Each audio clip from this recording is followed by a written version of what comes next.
Students, एक बार फिर से आप सभी का स्वागत है मेरे चैनल बेसिक इंग्लिश कोचिंग में। गाइज, इंडेफिनिट प्रोनाउन पढ़ रहे थे आप, जिसमें व्यक्ति के लिए someone, somebody, everybody, everyone, nobody इत्यादि को पढ़ा था। फिर वस्तु के लिए आपने समथिंग, नथिंग, एनीथिंग, एवरीथिंग इत्यादि को पढ़ा था। अब स्थान के लिए लास्ट इंडेफिनिट प्रोनाउन का लास्ट है। स्थान के लिए आप इतना ये देख रहे हो, समवेयर यानी कहीं, एनीवेयर मतलब भी कहीं जो निगेटिव में लगता है, किसी जगह। एवरीवेयर, एवरीवेयर मतलब सब जगह, हर जगह। नोवेयर मतलब कहीं नहीं, यानी ये निगेटिव सेंटेंस में लगता है। तो ये स्थान सूचक है, ये स्थान को दर्शाता है। ठीक है। और कुछ ऐसे शब्द हैं जो अकेले अगर प्रयुक्त होते हैं, सम जैसे शब्द है, ये अकेला ही रहे।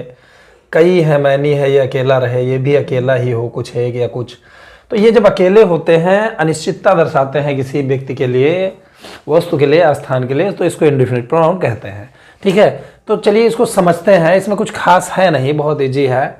वह आज अपनी कार से कहीं जा रहा है। कौन जा रहा है? वह, यानी ही। इसके साथ हमने क्या करना है? हेल्पिंग वर्ब इज का यूज करना है। He is.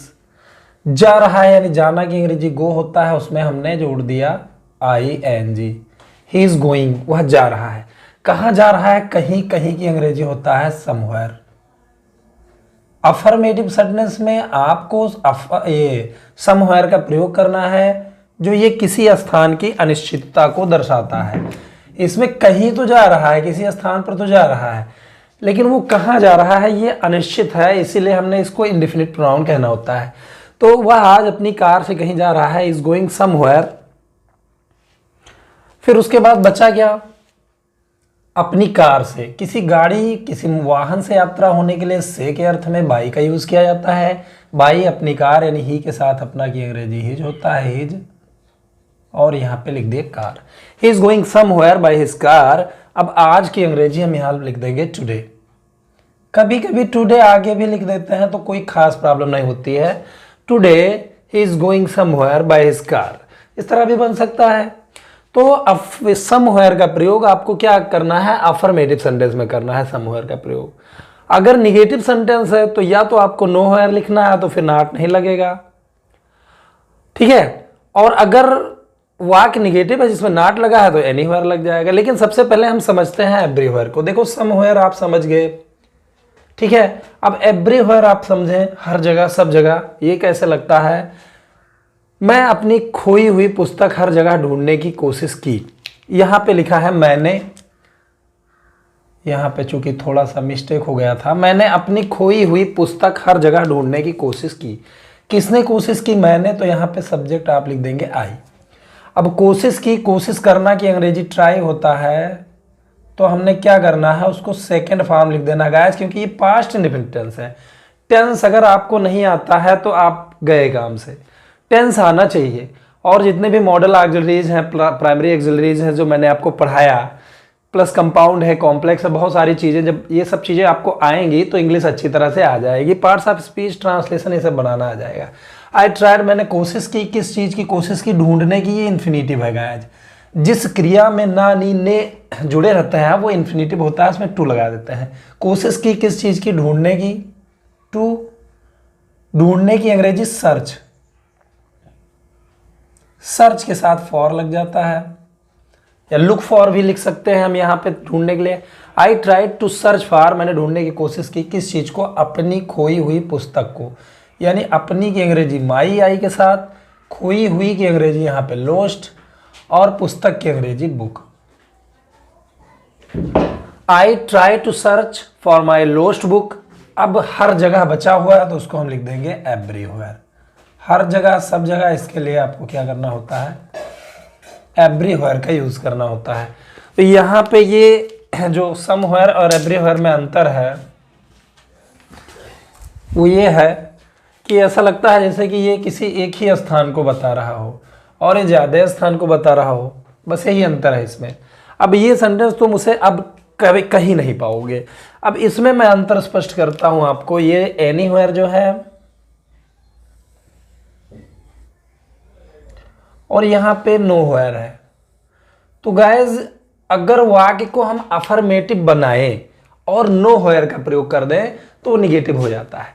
लेकिन वाक्य अफर्मेटिव होना चाहिए तब तो नो हेयर लगेगा। लेकिन अगर आपने वाक्य को निगेटिव बना दिया, उसमें नॉट का यूज कर दिया, तो नॉट के यूज के तत्पश्चात आप नो हेयर नहीं लिख सकते हैं, क्योंकि डबल निगेटिव हो जाएगा। एक तो नो हेयर हो जाएगा, एक एन जो है नॉट भी लग जाएगा। तो इसलिए अगर नॉट लगा है तो एनी हेयर लगाइए, अगर वाक्य अफर्मेटिव है, नॉट नहीं लगा है, तो आपको वहां पे नो हेयर लगाना है। तो चलिए इस सेंटेंस को समझते हैं क्लियरली। तुम उसे अब कहीं नहीं पाओगे। अब को चाहे तो हम आगे भी लिख सकते हैं, यहां पे नाउ कमा लगा दिए, तुम उसे कहीं नहीं पाओगे।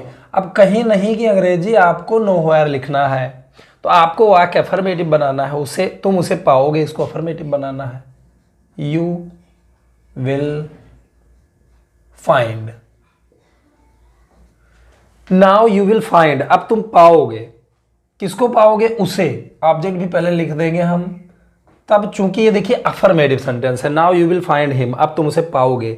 लेकिन जब हमने यहां कहीं नहीं की अंग्रेजी नो हेयर लिख दिया, तो वो कहीं नहीं, वो एक तरह से निगेटिव सेंटेंस बन गया।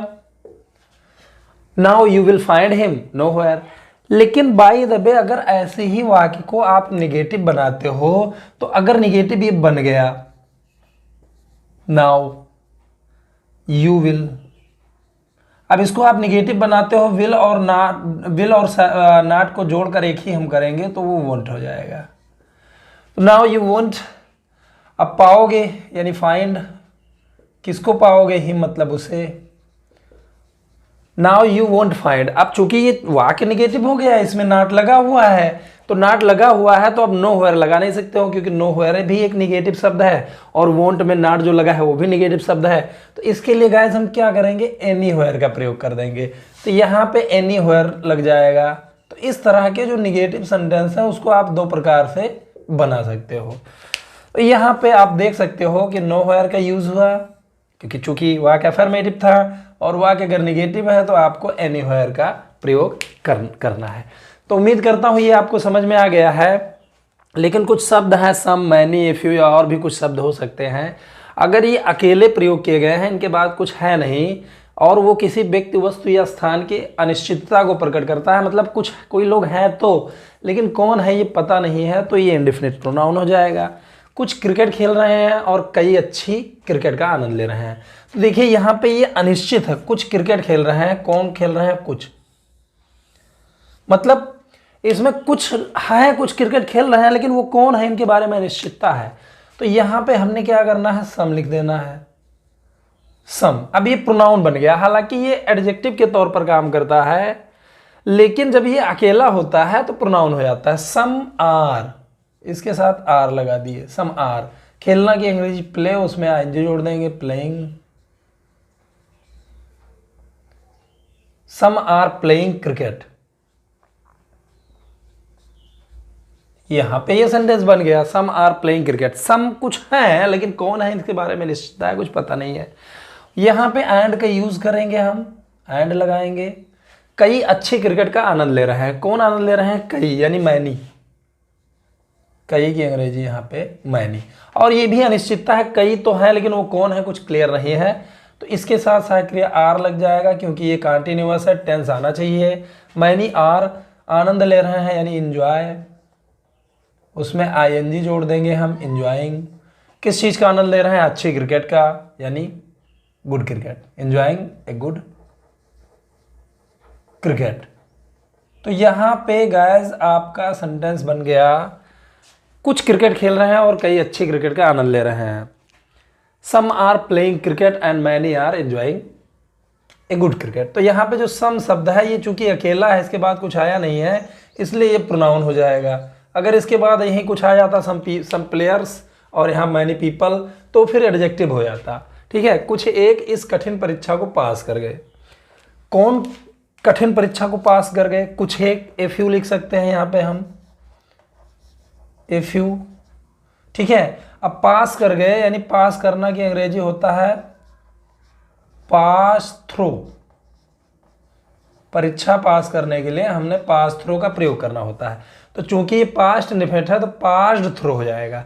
इफ यू यानी कुछ, पास थ्रू यानी पास हो गए क्या? इस कठिन परीक्षा को, यानी दिस डिफिकल्ट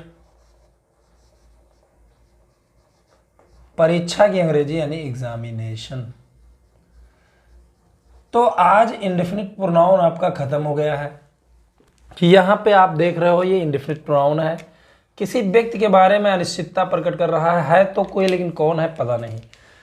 तो गाइस इंडेफिनिट प्रोनाउन आज इस वीडियो के साथ साथ एकदम क्लियर हो गया, खत्म हो गया। उम्मीद करता हूं कि इंडेफिनिट प्रोनाउन आपको समझ में आएगा। इसके बाद अगले वीडियोज में आप मिलते हैं डिस्ट्रीब्यूटिव प्रोनाउन के साथ।